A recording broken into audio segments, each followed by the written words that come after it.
hafi buri kibi cyose kiri ku isi uyu munsi cyazanywe n'abantu. Uratekereza ko bishobora guhinduka? Ngicyo cy'ababyeyi we. Ubundi ababyeyi nibo mana we, mana. Umubyeyi ahava akagera. Ubundi baravuga ngo umubyeyi w'umumama none we bavuga ngo afasha Imana kurema. Bafasha Imana kurema cyane pe. Buri umubyeyi adahari n'umwana kwa yaba hari cyane. Ndabyumvikana yuko umubyeyi afatera runini twebwe abana babakomokaho cyane. Kuba wavuka umubyeyi aragukurikirana akakonsa akakuyanduza akaguhanagura warira akamenya ko agomba kuguhoza akabazungujijwe n'iki cyane. Ibintu byiza pe. Ariko noneho hajya usanga mwagera ku gihe runaka noneho agakura ugasanga umubyeyi ntabwo yumva ngo umwana yakoze iki yagize gute gusa ngo ko yanyibagiwe ngo ubusengo ko yanereranye ugasanga wenda umwana yavuye mu cyaro ajya mu mujyi noneho we aza gutera imbere akavuga ngo mwana wanjye ngo dore ngo bamuroga narapfushije kandi bana wice naye Kigali arirwariza nta karafatisha arakikusanya neza ugasanga byagenda muteza urugaro wasata umwana wanjye nakina Mariya rwose ariko ikibazo cyiza ni kimwe ntabwo umubyeyi amenya ngo umwana wanjye yampice ubundi yangahe ese we arafite ubwo bushobozi bukunyitaho arafite koko cyane akubwira ati ese mubyeyi kuki urimo gushaka umwana wawe ngo guha amafaranga kandi koko ubona nawe akishakisha webwera ngo akishakisha uza ibintu namutanze wonge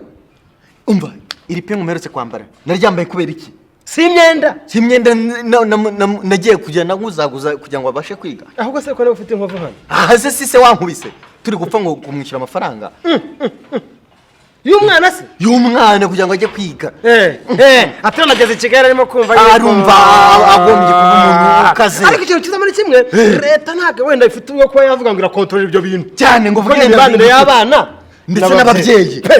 ni bya famiye pe ariko wenda natwe dufite agatekerezo nk'abantu ntituzi niba byashoboka biranagoye pe ariko badufashije leta igashyiraho pourcentage noneho akavuga ati umwana noneho namara kujya akora akazi neza akabona akazi akorera leta cyangwa se ahandi hantu hose abasha kumenya ngo akorera ngahe noneho wa mushahara waza biye bizwe ku mushahara umwana abonye hariho pourcentage iva ikajya ku mubyeyi kuri konti y'umubyeyi direct ako kanya umwana atanakozeho noneho tukumva umubyeyi uteze urubwa umwana we tukamenya ko ari umubyeyi ufite ikibazo ko ari umubyeyi gito kuko nta mubyeyi nimurereza umwana none ntabwo wamureze kugira ngo biraninguzanyo kuko ari umubyeyi ukubwira ati mwana wanjye njye niwe utagiye icyo umarira aho ukazabaho neza uzaba umugabo mwana wanjye cyane uzafasha urumuna wawe cyangwa nawe uzagira urugo rwiza nicyo nkwifuriza ndetse uzatera imbere ndetse nawe nugira umugore n'abana ariko muri uwo muco wo kumva yuko ibyo abonye byose ugomba kubiguha washaka kugira gute kudatuma nawe rwose nawe atera imbere ariko iyo tuvuze ngo nimuteye imbere nawe nk'umwana wibagirwe ababyeyi bawe umugisha wa mbere buriya ni umubyeyi ibi rwose bigomba guhinduka rwose